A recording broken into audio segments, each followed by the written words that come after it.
Welcome back to Far From Perfect, everyone. Today, we are speaking with Erica Bonham of Avos Counseling. She's actually been on the show, remember, back in 2020?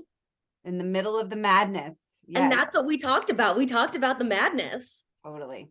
Yeah. Oh my gosh. But today, we're going to have a slightly different conversation, but still regarding like mental health, and on this topic of nervous system regulation. So, the way I see it and what I've been told and observed from other therapists is like, if we can master this, like we're going to be in a pretty good shape. So before we dive into that though, can you just welcome to the show and give us a little bit about your background? Thank you so much. I'm so excited to see your face and be on here. Yeah, so I've been in counseling field for about 14 years, and I am a trained EMDR trainer and consultant. And so EMDR it stands for eye movement desensitization and reprocessing, and it's a pretty evidence-based trauma protocol treatment. So trauma is kind of my jam, trauma recovery, and really helping people move and digest traumatic experiences. But what we're understanding about what trauma actually is yes, it's big T, abuse and car accidents and war and all of those things that we traditionally think of as traumatic, but it's also those little T things that, the lack of attunement, the lack of emotional connection. And we'll talk a little bit more, I think, about that today, because that is so key in terms of our nervous system regulation. Really being attuned to and being understood emotionally and held space for is actually how we learn to regulate our nervous systems. Oh, wow. And so I think that's a missing experience for most of us in some way. I mean, it's a missing experience for my kids, right? Yeah, Because right. and not all the time, I certainly try to attune to them and regulate them, but I'm human. And so when they're throwing a tantrum about not having blueberry cream cheese in the refrigerator, I'm like, what? What? Oh, I go into the whole starving kids in Africa thing. And I'm like, what? Just deal with that. Right. Instead of like, I understand you're disappointed. Like, which is also okay. Right. Because we can't always expect other people in our lives to be completely regulated all of the time. Right. But through attunement and through connection and through like having somebody be able to sit in the pain with you is actually how we digest emotion, how our nervous systems learn to strengthen and tolerate stress and big feelings and adversity. Well, so before, I mean, we will talk about your course, but I was just listening to it and you were talking about strengthening our nervous system. And I love that because you use the example of training it, putting in the Right. reps. And I had never thought of it like that. Like we do want to experience these situations so that we can recover from them and learn Yes. how to deal with them. So I definitely want to give credit where credit is due. I actually learned that term from Resmaa Menakem, who wrote My Grandmother's Hands. And he really talks about racialized trauma, which is, we could do a whole show on that. But really getting in your nervous system reps. And he talks about it in terms of like white folks, when we're dealing with building our resiliency to be able to move through white supremacy and tolerate difficult conversations of race. You need to get a rep in. You need to like, oh, somebody said something and you didn't say that thing. You didn't say, hey, that's not cool for you to say that, and you regret it. How do you visualize redoing that and get a nervous system rep in? Right. So I want to give him credit for that, but it certainly can be used in all forms of trauma.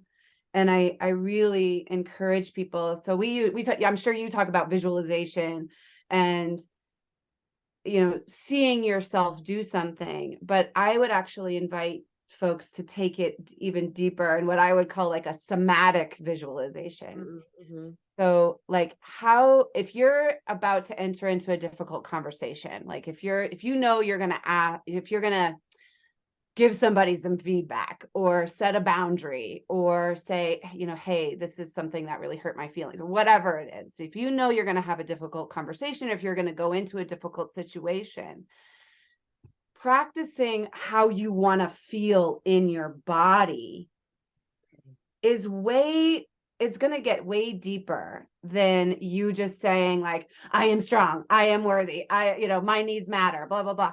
Because if we're just doing those what I call self-affirmationing yourself to death, Mm-hmm. you're really staying in your frontal lobes. You're staying in your thinking brain. Mm-hmm. And your vagus nerve. And so when we're talking about nervous system regulation, we really need to talk about the polyvagal system and the vagus nerve. Mm-hmm. And the vagus nerve runs from your brainstem to your gut. And it is in charge of 75-80% of nervous system regulation. It's in charge of heart rate regulation. It's in charge of digestion. It's in charge of insulin regulation. It plays a role in so many different nervous system regulation things that if we are just staying in thinking, if we are just staying in self-affirmation from this thinking thing, am I allowed to cuss on your podcast? Oh, yeah, all the words. Yes, say them. Trauma doesn't give a shit what you know. Mm-hmm. Right? I have read all the parenting books, Kylie. I have, I know all of the effective communication strategies. And when I'm activated, it doesn't fucking matter. Right? It doesn't matter what we know. And so my vagus nerve doesn't connect to my frontal lobes, just like your vagus nerve doesn't connect to your frontal lobes. Mm-hmm. So it doesn't matter what we know. We have to bring in the body if we are going to heal our nervous systems. Well, and that is one of the things I just was listening to you say in your course, like we can't take this top-down approach. It needs to be a bottom-up. Can you give me an example of like what that looks like? Is it just trying to feel the way I want to feel when I tell this person, hey, this boundary, you can't text me after 8:00 anymore or whatever? Right. Look like? Yeah. So, I mean, I think it is multifaceted, right? I think moving your body in a way that feels intuitively empowering for you is really good. We can talk about some strategies that I help, even just, it's hard to do with just audio, but putting like the opposite hand under your rib cage and then twisting in the opposite direction. So if you were to put your right hand on your left rib cage and then twist to your right, that's going to break up some of that stagnant energy in your gut, right? And if you're looking behind you in the twist, bad shit happens from behind us, right? If you think about how our brains evolved, we got chased from behind, right? Bad stuff happens from behind us. And so if we're looking back and you're actually taking in the visual cues that nothing is coming for you, and then you're bringing your awareness to the back body, like no sharp objects are coming here, feeling the safety of the present moment. You'll feel like when I do that, I actually feel my gut releasing a little bit. And so twisting, rolling out your joints is a really good one. Rolling out your joints or massaging your joints actually stimulates proprioception, which is our orienting response in our brain. Pushing your feet on the ground is a really good one. I mean, that like the list of nervous system regulation is infinite, right? Going for a walk, paying attention to what you see, hear, smell, taste, touch. Cold water on the face is a nervous system reset. Any kind of twisting. So I would play with what your body responds to, but it has to be in the body. And then my other favorite saying is like, if you want to heal from trauma, or if you want to heal from your nervous system, the willingness to get a little weird is going to help you. right? So like shaking, like a willingness to shake, or lion's breath, right? Like, Yeah. is really, really helpful. You know, And we are a society that is obsessed with thinking. yeah. And Even the therapy industry is like CBT, cognitive behavioral. And I'm not, CBT is helpful. mhm, I would say that it is insufficient when mhm. it comes to nervous system regulation, because we are not going to solve neuroses with more neuroses. Exactly. I always say I'm too smart for that, because Right.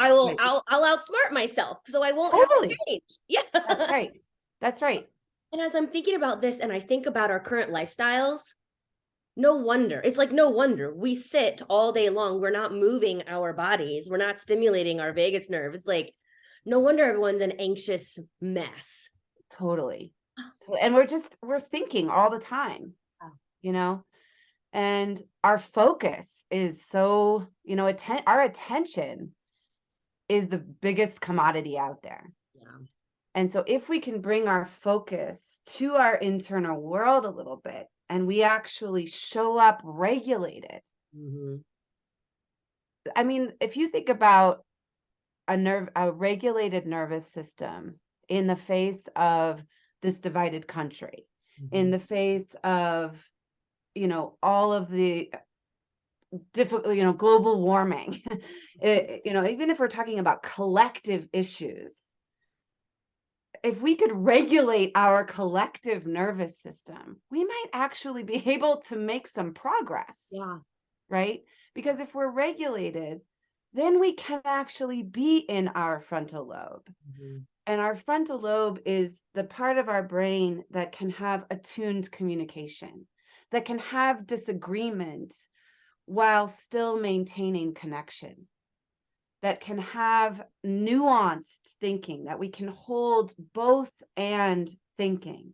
Mm-hmm. The limbic system, the brainstem, the flight or fight is good, bad, safe, not safe, go. Yep. Right? I am right, you are wrong. Mm-hmm. And when we're in that really dogmatic belief system, like right, wrong, I'm good, you're bad, this is me, you are other. The limbic system is like, yes, I love that. It's like a drug. Like, ooh, false certainty, yes, please. Right? Because, and it's the limbic system's supposed to work like that, because if you're being jackknifed on a highway, you don't want nuanced thinking online, right? You don't want like, I wonder if the truck driver's having a bad day. Right? You want good, safe, bad, go. Quick.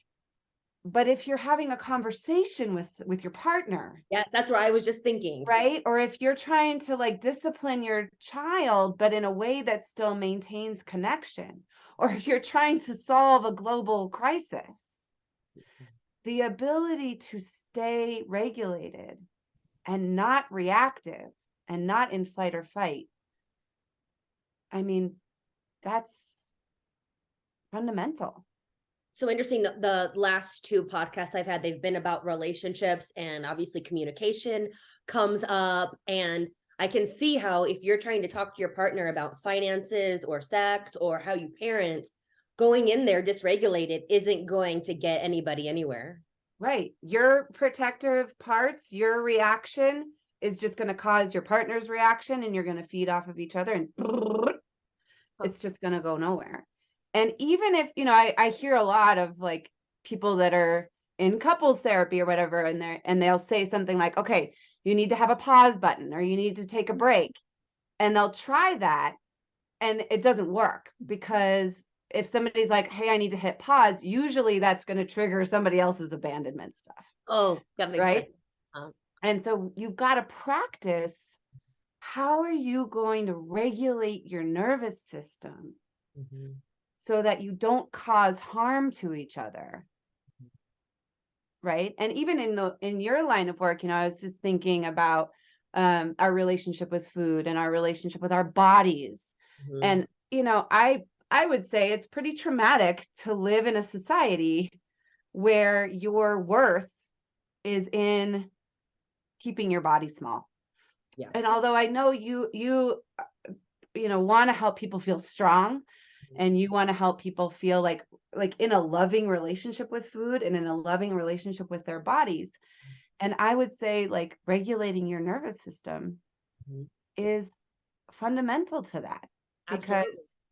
if you're, with any substance, whether it's food or booze or people pleasing, or, we can be addicted to all kinds of things, including doing and people pleasing and all of that. So if you are in this unhealthy relationship with whatever you are, tech, regulating your nervous system and finding what needs to be healed there, what you're trying to numb, what you're trying to comfort is really key.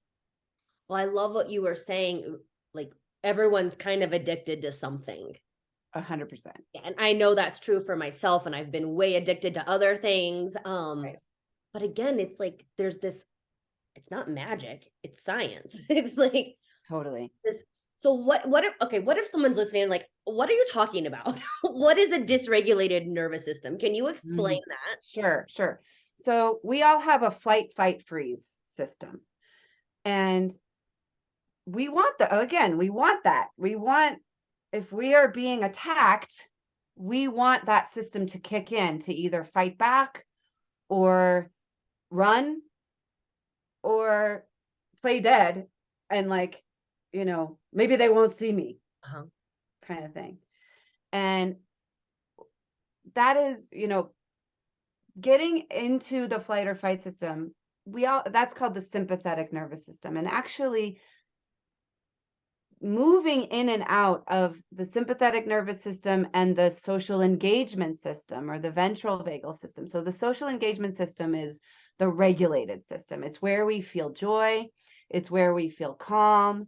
It's where we feel present, connected. We got this sense that we can be okay, even in the face of some stress. And so ideally, we're going to be moving through a little bit of sympathetic because that moves us, right? It moves us to study for the test. It moves us to get up and go to work and do the things that are needed to do. So we've got to move through sympathetic and back through ventral and resting and sympathetic and resting and sympathetic. But if things become overwhelming, then we start to feel panic or rage.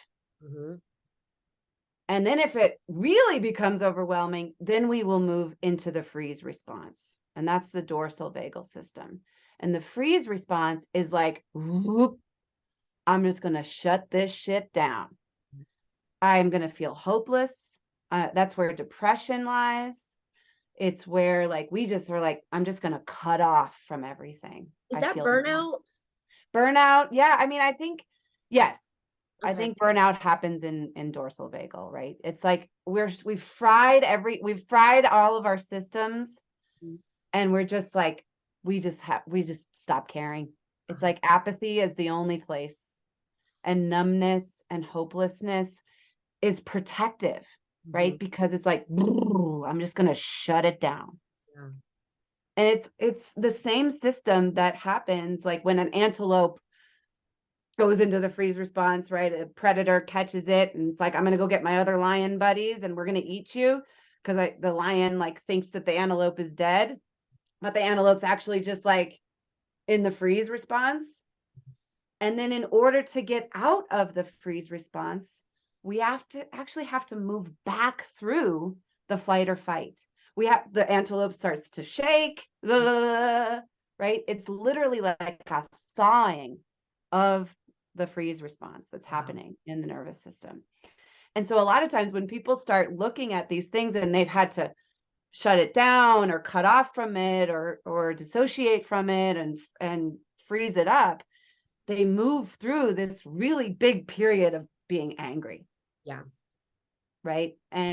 Or being kind of scared. And that's actually a good sign, because you're moving back through that sympathetic nervous system so that you can come back into that ventral vagal, that regulated social engagement system. And that's the only way, the only way around is through. Yeah, exactly. Right. right? Where does that fawning fit in? That's something I've recently been reading about. Yeah, fawning is part of that dorsal vagal. It's more of like it's almost like a functional freeze kind of response, and it's an attachment response. So the freeze response is more of like, I need to keep myself safe. The fawning is like, I need to keep myself connected. I need to keep myself in relationship here. And so fawning is just like, I'll just become whatever you want. I'll just say yes. I'll just, I call that clay. Like, I'm just going to turn into the clay that you want me to be. Wow. And so, and if you think about, again, this is why our attachment system is so connected to our nervous system. It's like a layered cake, right? We can't have safety without connection. We can't have connection without safety. We can't have safety without connection.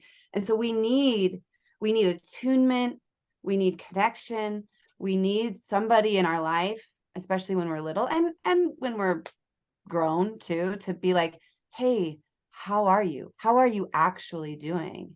And if you say, I'm actually fucking terrible, I'm like, yep, I get it. I can just hold you in that pain without like, well, just look on the bright side. Yeah. Or, Yeah. no Could be rainbow worse. without rain, or everything happens for a reason, or give it to Could be God. worse. Yeah. Yeah. Like, no, we can't go around it. We have to just be in it. And when we're in it, then the system is like, okay, I'm seen, I'm held, I'm not in this alone. And that means I am safe and I can do it. If we're like, so many parents are like, oh, you're sad, here's a cookie, right? Or let me take you out of it, or let me fix it for you, rather than just sitting with our kids on the bench of being sad or on the bench of being angry. And like, I'm here, I believe you. I'm really glad you're talking to me about this. Now, can we, like, okay, as we're looking for this person that can hold that space for us, is this something we should be expecting from our partners, from our friends, or is this something where I am seeking out a therapist, a counselor? I think it's both and, right? I don't think you can expect your friends and your partner to be the level of attunement that a therapist is, right? Because a therapist really is there to attune to you, right? What is happening in therapy is hopefully your therapist's nervous system is a bit stronger, has more reps in it, and that you then are regulating to that therapist's nervous system. Like your nervous system is attuning and regulating to the therapist. But like we have a saying, like the strongest nervous system in the room is going to win. Meaning if you're super dysregulated as the client and your nervous system is stronger than mine, then I'll get like wrapped up in your anxiety. Right? But if I can just be regulated and grounded, then hopefully your nervous system will actually start to attune to me and start to kind of recalibrate itself. So this is so interesting because I was just thinking about like, so some people who I know and like in my life, like their energy is so powerful that like they shift the room. Like if they're happy, you're happy. But if they are not happy, you are not happy either. That's right. And if you do have a powerful nervous system, you have a lot of responsibility with that, right? I would say I am definitely the nervous system regulator of my family. Like if I'm irritable, woo, everybody feels it. Yeah. And, I think I have to be really mindful of that. And because you do affect people. I was just but I would say, yeah, you want the people that are in your first ring, in your inner circle, to be able to do some of this with you. Right? To be able to not just try to make you look on the bright side, or not try to rescue you out of it, or not get super dysregulated or make it about them, or, whatever, right? Like, I do think you want your first ring people, at least, 1 to 3 people that you can go to with your deepest and darkest, and they can be in this with you. Well, then that brings up like this topic of like loneliness and how people sometimes feel so isolated. What a scary 100%. place to be in, because you're like out there on that island all by yourself. Totally. And really, if we're looking at this as a collective issue, we as a country are really shitty at community and at collective holding of pain, right?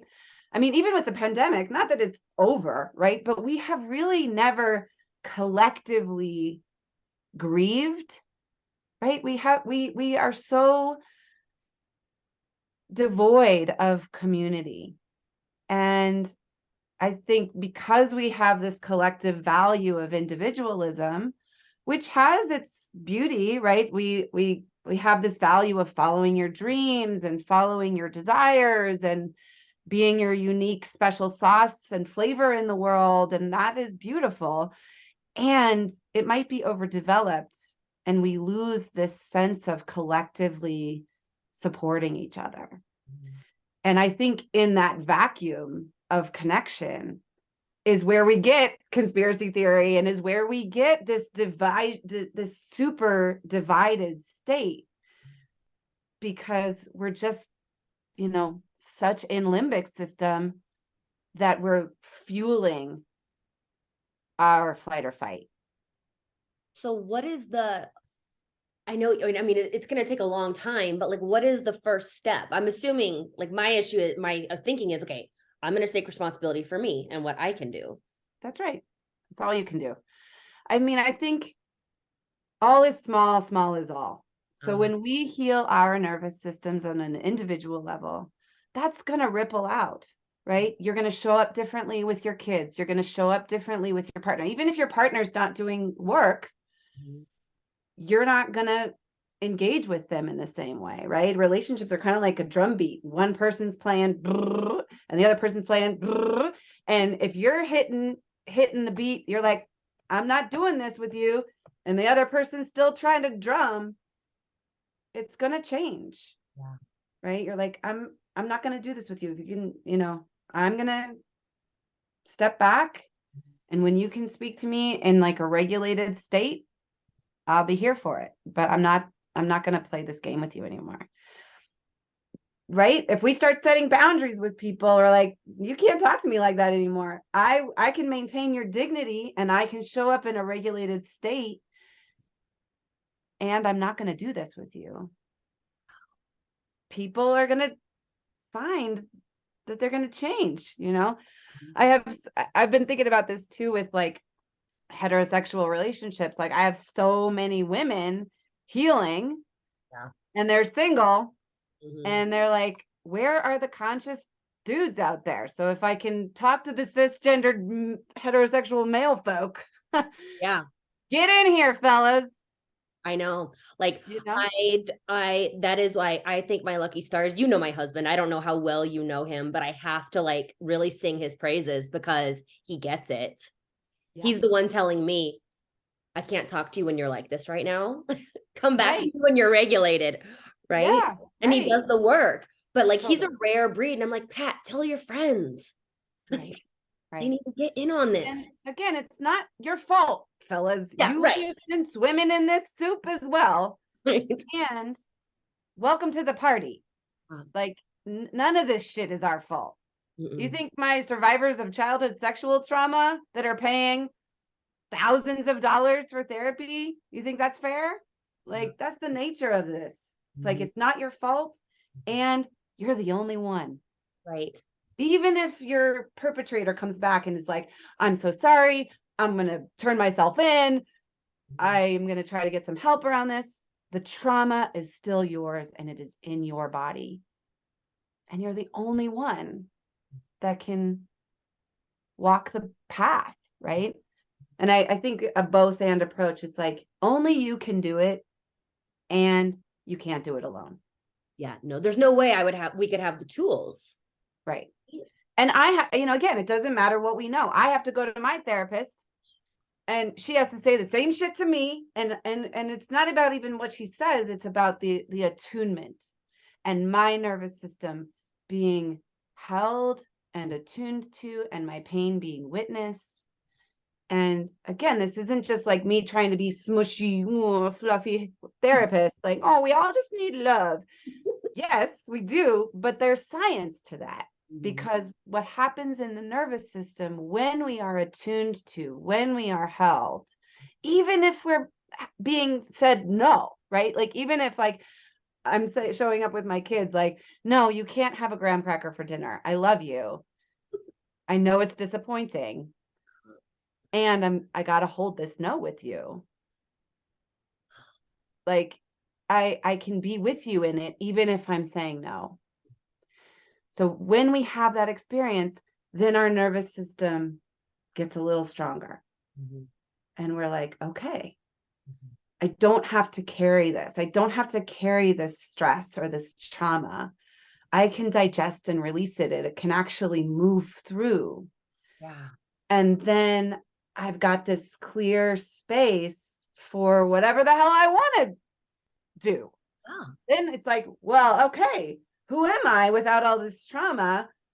What do I actually want to fill my time and my life up with? Who do I actually want to be in my life if I'm not just anxiously attaching to people that actually cause me harm? That sounds to me like it sounds so free. Like there's so much freedom there once you go through it. Oh, that is the experience, right? Is like and there's a reason that people don't do this work, because it is freaking hard. It is walking through the center of the fire. But when it's done correctly, it's not re-traumatizing for your system. You're not just going back and reliving the past. You're actually giving your system the opportunity to access how it's currently stored in the present moment in your body, and allowing that to release and digest. And then on the other side of that is liberation. You're like, oh, I'm unhooked. Yeah. Right. And I really like the metaphor of a kaleidoscope, where it's not, I don't know. I have this both and, like, I believe all things can be healed. And I think being human is a constant unfolding process, right? I don't like this idea of healed land. Yeah, like, we're never I've gonna arrived. Yeah, no, it's I'm done. I am enlightened. like in the office, I declare bankruptcy. That's not how it works. Right. So I like this idea of a kaleidoscope where you're like, okay, this certain pattern of colors isn't working for me anymore. So I'm going to compost that. I'm going to shed that, what no longer serves me. And then I like unfold into this new kaleidoscope of colors. And like, this is the version of me now. And then that skin's going to not start to work the same anymore. And we are in the next evolution. And it can be, some people take that as like, oh, it sounds exhausting. I'm never done. What do you mean I'm never done? And then we've got to jump into another, that dialectic, that both and thinking of, you are enough, you are lovable, you are whole, you are divinely connected. Should you believe that, or even from a secular perspective, you are part of this web of life, just as you are right now. You are enough right now. You are lovable right now. That is 100% true. Full stop. Pause. And you can and want to evolve and change and grow. And don't live in the self-help section. You got to rest. Right. Go roller skating. Go have fun. Yes. Play. Yes. Like, and that will help all this. Exactly. That's part of it. Rest, just like in in training, rest is an action step. Rest is needed. if we are just grinding and working all of the time, it's not going to work, actually. In fact, that's probably part of the trauma response. Yeah. I Pushing through. Yeah, I actually experienced that myself. Maybe last year, and I was like, I got to change the books I'm reading. I was like, I can't handle this anymore. I picked up a David Sedaris book. I was like, I need to laugh. I need to have some fun. Totally. I was I like, know. shut up, Yeah, people. exactly. Enough self. Actually, there's an Einstein quote, and I'm gonna mess it up, but it's something, and of course it's male oriented, but it's like there comes a time in a man's life. Well, we're just gonna change it, because there comes a time in a woman's life or a person's life, let's say, that taking on another person's ideas is no longer helpful, and he must synthesize his own ideas in the world. Mm-hmm. And, I feel like once you get, it's not that you don't have anything else to learn, but there comes a time where it's like, okay, enough with the info, with Right. more thinking. Because everyone's saying the same thing anyway. So, right. Enough. I got to digest this. So, what else occurs to me is the importance, and I know I'm feeling it even just right now, because you and I are both such energetic, fast talking I know. people. Like just pausing and check how you're doing. Like, how am I actually feeling in my body? So even, like our energy together feels very like buzzy and, right? And I Yes. love that. Yeah. And I, just to notice it, to have awareness of it. Mhm. And I can feel like vibration in my arms, and I can feel my heart beating, and some butterflies in my stomach, and some like activation in my jaw, and think my brain is going. So just pausing and checking your energy, checking your physical body, checking how you're doing emotionally, and just acknowledging it. And especially when something good is happening too. Like if something really beautiful and good is happening, pause, take it in. What are the images? What do you see? What do you taste? What do you smell? How does your body feel? Let your brain take that, because your brain is evolved to keep you safe, not happy. Your Right. your brain is there to pay attention to the dangerous and negative things. And so you have to hack it Mhm. to focus on what is safe, to focus on what is beautiful, to focus on what actually replenishes your system. And that is also a nervous system rep. Mhm. Yeah, I mean, I see that all the time, of course. People, they only see what they have left to do or how far away from perfect they are, forgetting the fact that they've made all these changes and they're in a Right. so much better spot than they were like 6-9 months ago. But there's Totally. always that next place to go. I love that advice. Yeah. I mean, celebration is really underdeveloped in a trauma organized nervous system, right? In a nervous system that's organized around protection, good enoughness, Mm. celebration, play, silliness gets lost Yeah. because it's only about safety. But really, and again, this is Resmaa Menakem's words, like, what is primary in a human's system is joy, is compassion, connection, curiosity, clarity, contentment. And then the world happens, right? It's hard to be human. And so we organize around protection, and our system, like, it thwarts that in the name of safety. And that's secondary, but it feels like it's who you are. It feels like the truth. It feels like it's your personality. But I would just like an invitation to, hold that out, and it's like, is that really who you are? Or is that what happened to you and what your system did to survive? What your system did to keep you safe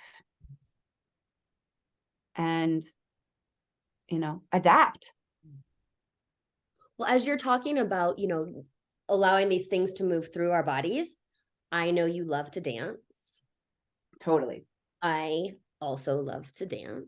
I'm not a good dancer, but I've started taking these dance classes. Oh, One in particular fun. you would absolutely love, this contemporary. And I'm like, this is going to save the world. I honestly feel Yes, like dance will save the world. I feel like it's where we're at. Can you 100%. talk about like the benefits of dance?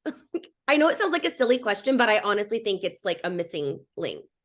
Totally. Move. Yeah. This is roller skating for me. Like, put on some Madonna and some Prince and my glowy roller skate, and it is a spiritual experience for Yes. me. Right? But yes, dancing, moving. And again, we as a society, we don't collectively move, right? We don't collectively dance anymore, except for maybe dance clubs, and then it's like booze filled usually. Right.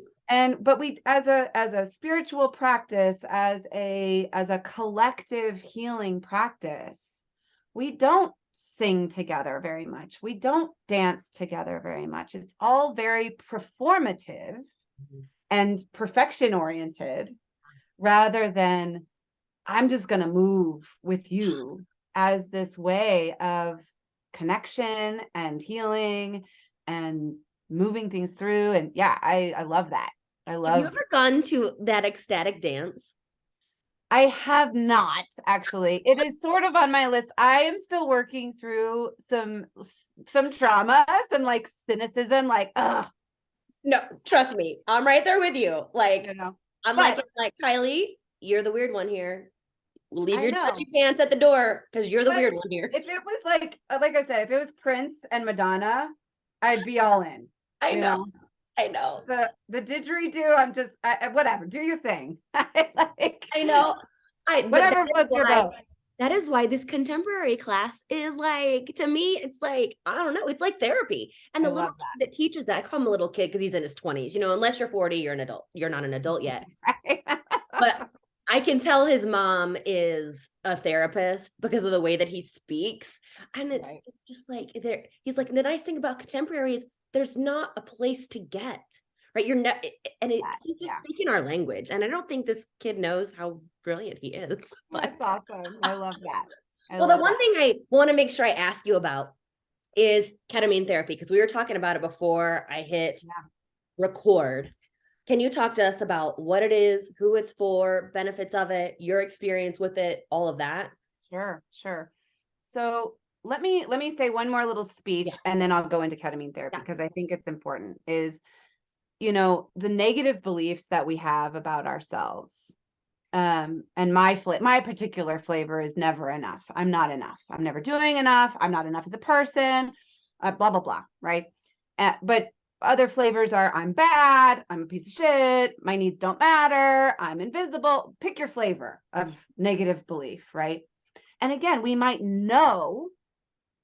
Right. We might know different, but those beliefs actually were also adaptive and helped us survive. Because if there is a lack of attunement and a lack of connection, and you're having these emotional experiences and your parents are like, here, have a cookie, or look on the bright side, or you're overreacting, or whatever, then you have no other choice but to say, there's something wrong with me.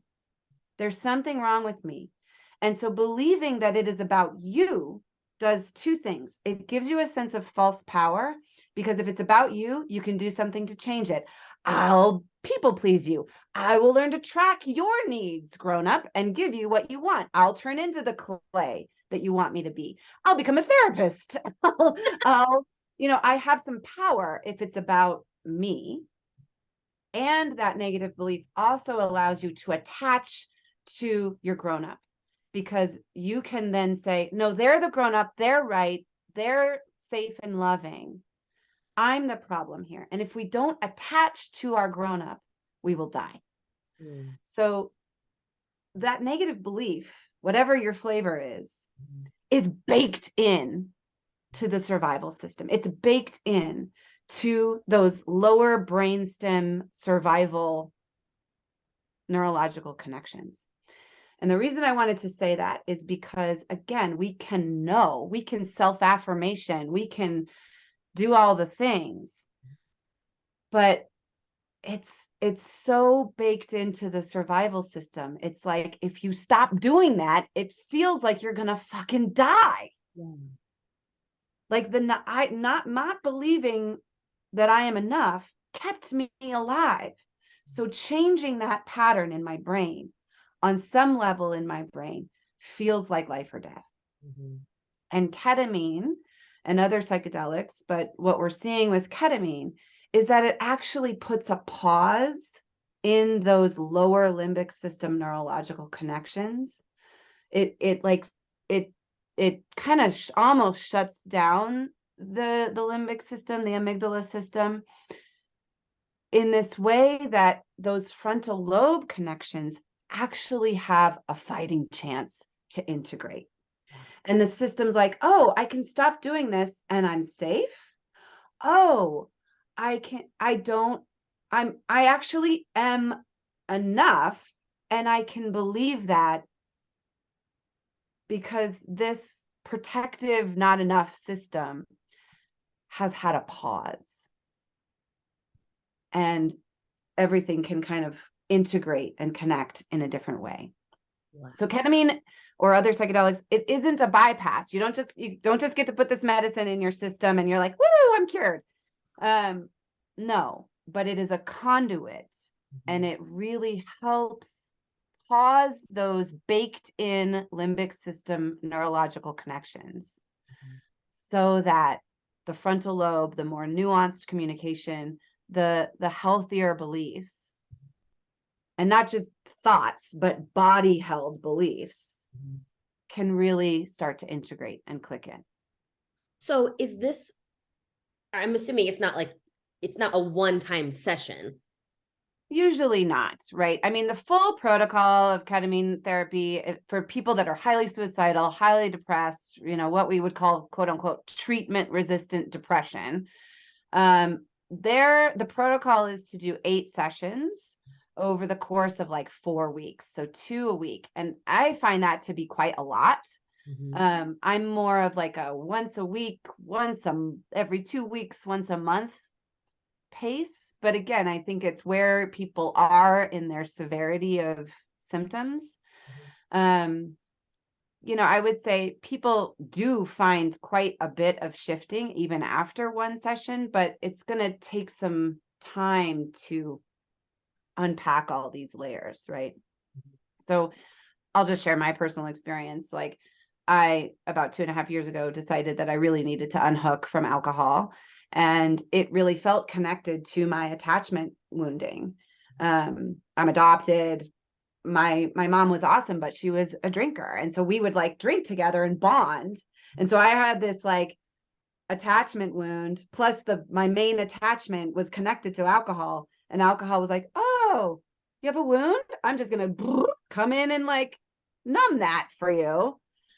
And so it just felt really deep. And I had done a lot of freaking therapy. And so I did some ketamine assisted psychotherapy. I only did 3 sessions. And it was done for me. It just felt like it really helped me get into those deep attachment wounds in a way that I just couldn't get to. And I was processing generational trauma in ketamine space. My mom was a survivor of abuse. So I was like, it felt like I was processing what happened to her. It felt like I was processing my own traumas.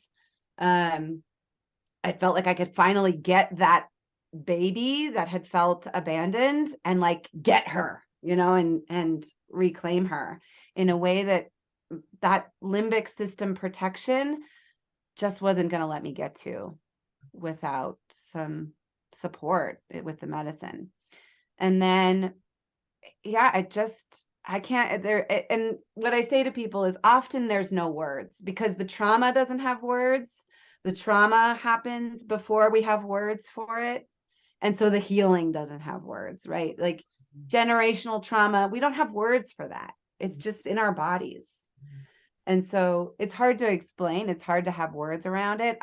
The best way I can describe it is like, I don't hate myself anymore.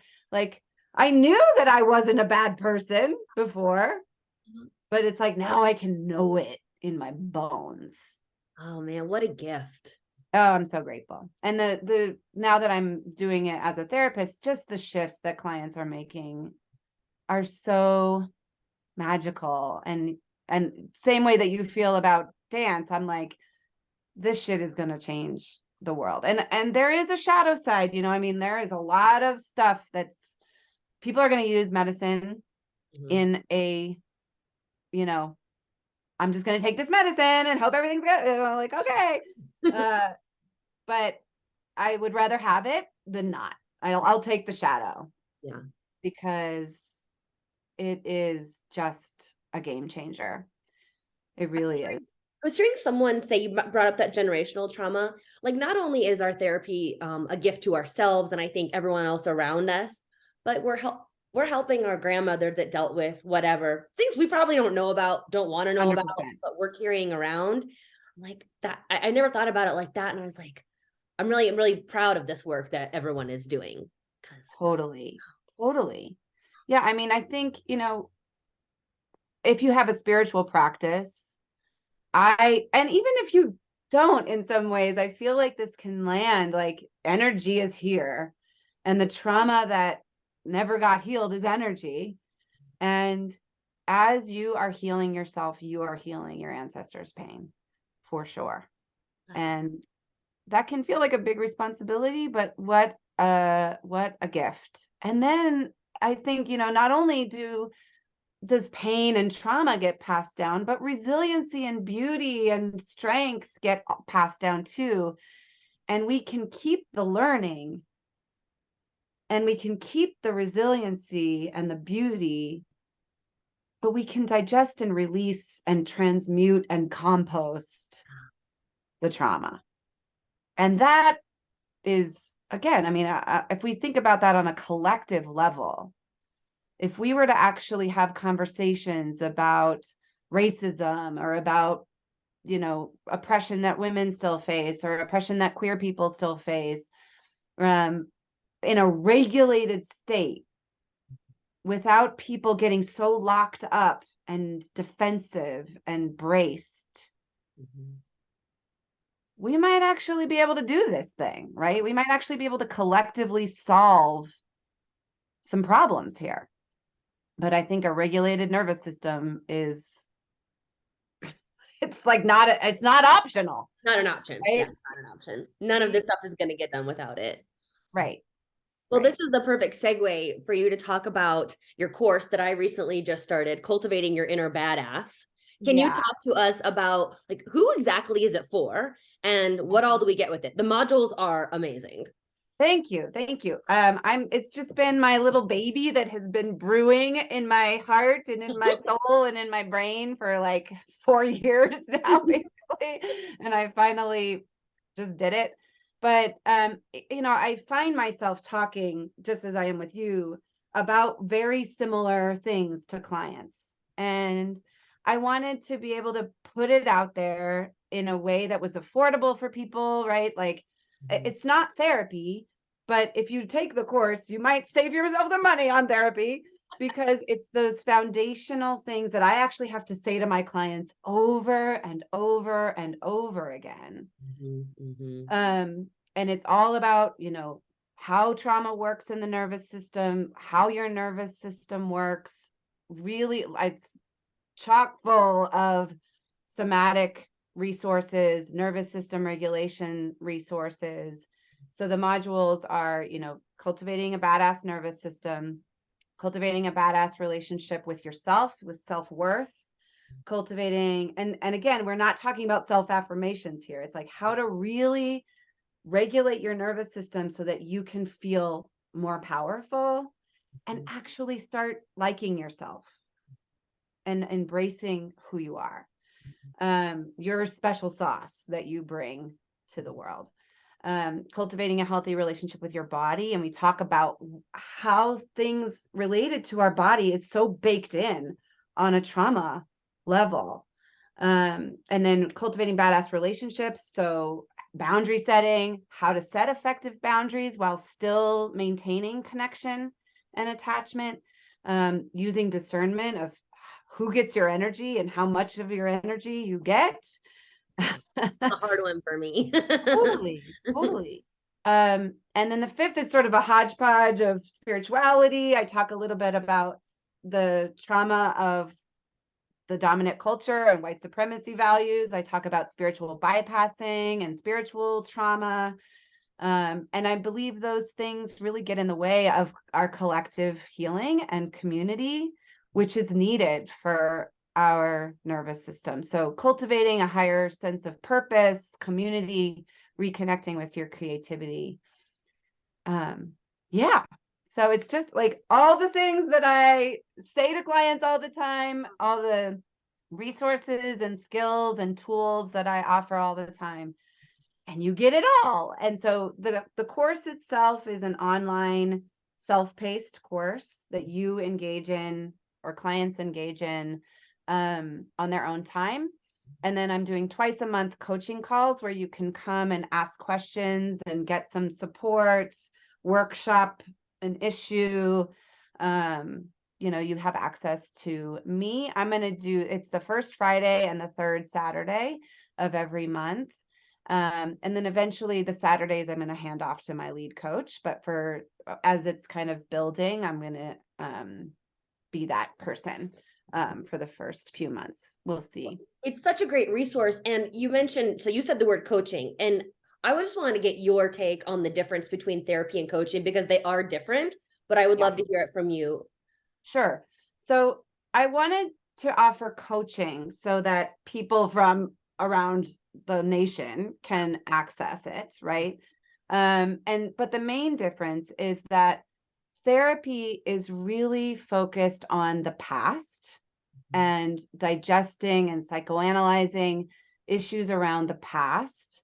And coaching is about present moment and future-oriented goals.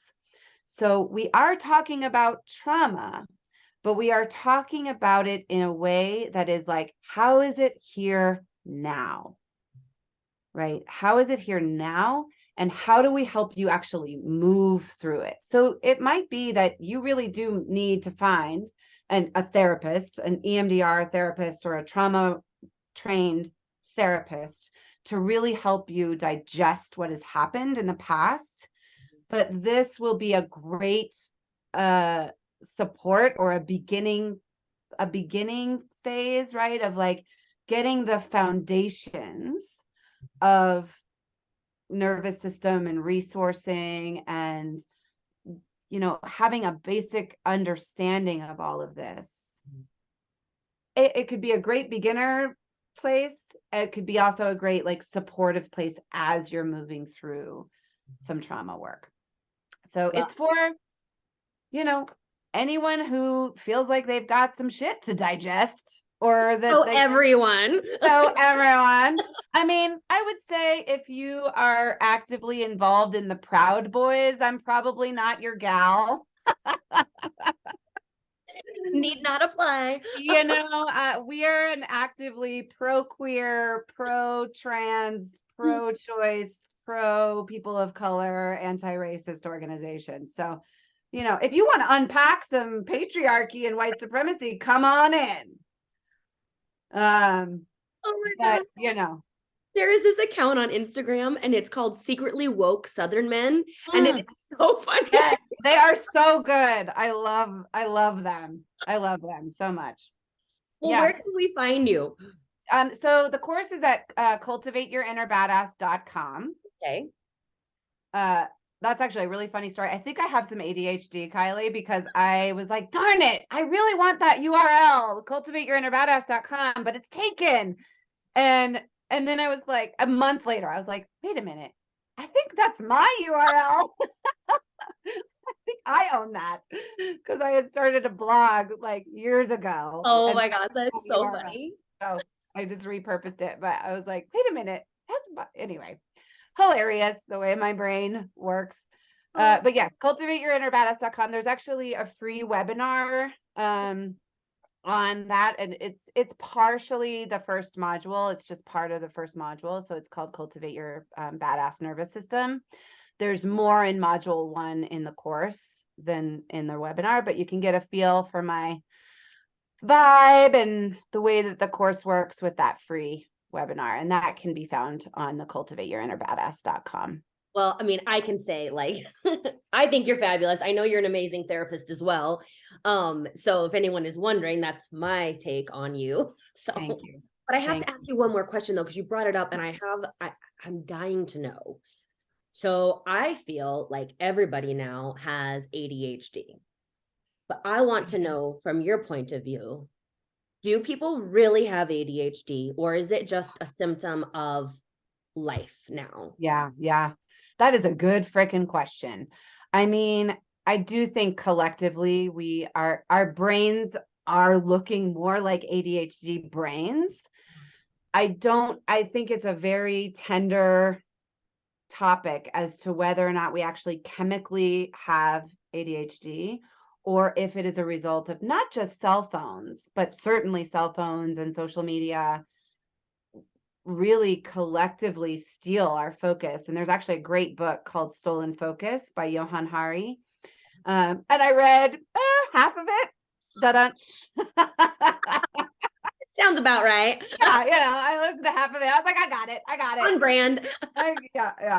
Yeah. Anyway, but our attention, like I said, is the most high commodity that advertisers and that corporations want. Mm-hmm. If we can hold our attention, that's money. So I think, he brings up this point that we can't collectively focus long enough to solve any problems. Yikes. Right? Yeah. And so I think taking a tech break is a really good idea, but this is a collective problem. This really needs to be, it's just like my metal straws and electric car are not going to solve global warming. All right. This needs to be a collective agreement. And the focus issue needs to be a collective agreement of how, I think they did a study that was like adults in their 40s have about a minute long focus. They can focus actively for a minute to a minute and a half, and kids in the Zennial generation have about a 30-second. Oh my gosh. Attention span. It's very disturbing. So I think, I don't know, like with me personally, I look back on it and I'm like, there's certain things that feel pretty ADHD to me, but I wasn't ever hyperactive. I was a very good student. So I'm curious. I'm actually in the process of getting a formal assessment. So I'll let you know. Yeah. Let me know, because I honestly think about it. Also with women in their 40s, there's things going on in our brain. That also, I'm like, well, why are all my 40-year-old friends now being told they have ADHD? Is it perimenopause or Totally. And either way, there are things. Nervous system regulation is going to help you with your focus. Mm-hmm. First of all, taking a tech break is going to help you with your focus. Actually, funnily enough, getting a big picture, like staring at the horizon for like 2 minutes a day, actually helps get that big picture focus, which is really going to help with dopamine regulation, because so ADHD and focus is all about dopamine regulation. So, if we can regulate our dopamine system, which is hard because when we get hits on social media, when we seek out sugar, when we seek out booze, any of that stuff, we dysregulate our dopamine system. We spike it and then it crashes, and then we have to look for more dopamine. And dopamine is all about task switching and focus. So if we can regulate our dopamine system, then our focus is going to improve. So even if I do get an ADHD diagnosis, I'm not really too keen on putting Adderall in my body. If I need it, fine. But I would rather, and even if I am going to go that route, like I would rather try to do some stuff that can help me in general focus.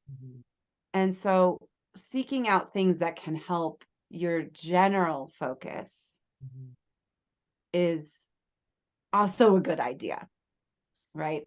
Meditation, yoga, focusing on the breath, big picture, horizon, taking a phone break, having scheduled times that you check your email and check your phone. My wife's like listening to this going, yeah, she's great at that. Not. I know, I wish, like, speaking of this collective, I just like wish it was okay, everybody, let's just not be on our phones after 8 o'clock. Like, can we just all agree? You don't text me, I don't text you, we're not posting anything, because then we have this FOMO. Like, but what if we all said? So yeah, totally. Yeah. I don't know what the solution is, but it is definitely a collective issue. And I hope we can stay focused long enough to figure out how to collectively solve it. well, it starts with dance. Yes, and roller skating and Prince. Oh my gosh, Erica, is so great to chat with you and catch up and see all that you're Thank you, offering. Kylie. I really appreciate you, and I'm just so grateful. Yeah. Well, I can't wait to get through all of your course. It's awesome so far. So thank you. Thanks, girl. All I'll right. talk to you soon. Bye-bye. Bye.